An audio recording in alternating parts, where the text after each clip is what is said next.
शेतकरी गवत कापण्यासाठी रानात गेला असता झाडावर चढून बसलेल्या बिबट्याने शेतकऱ्याला पाहिले आणि खाली उडी घेतली आणि त्याच्याकडे हल्ला करण्यासाठी धाव घेतली। पुढे काय झालं पाहण्यासाठी हा व्हिडिओ शेवटपर्यंत पहा।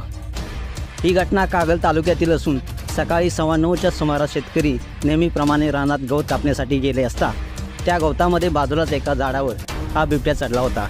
त्यामुळे शेतकऱ्याला तो बिबट्या दिसला नव्हता। शेतकऱ्याने गवत कापण्यास सुरुवात केलीच तोवर झाडावर चढलेल्या त्या बिबट्याने खाली उडी घेतली आणि शेतकऱ्यावर हल्ला करण्यास तो धावून गेला। धावून येतानाचे पाहून शेतकरी देखील घाबरतो आणि त्याची थरकाप होऊन जाते।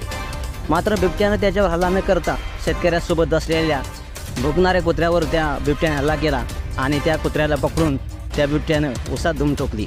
यानंतर शेतकरी मात्र आरडाओरड करत पळत सुटले।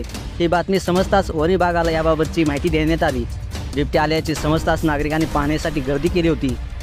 2 कुत्री बिबट्याने खाल्ली असल्याचे शेतकऱ्यांनी सांगितले आहे। शेतामध्ये कोणी जाऊ नये म्हणून गावात दवंडीसुद्धा देण्यात आलेली आहे आणि गावामध्ये आता भीतीचे वातावरण पसरलेले आहे। मित्रांनो, अशाच नवीन बातम्यांसाठी या SS स्पोर्ट चॅनलला सबस्क्राईब करा आणि अपडेट राहा। धन्यवाद।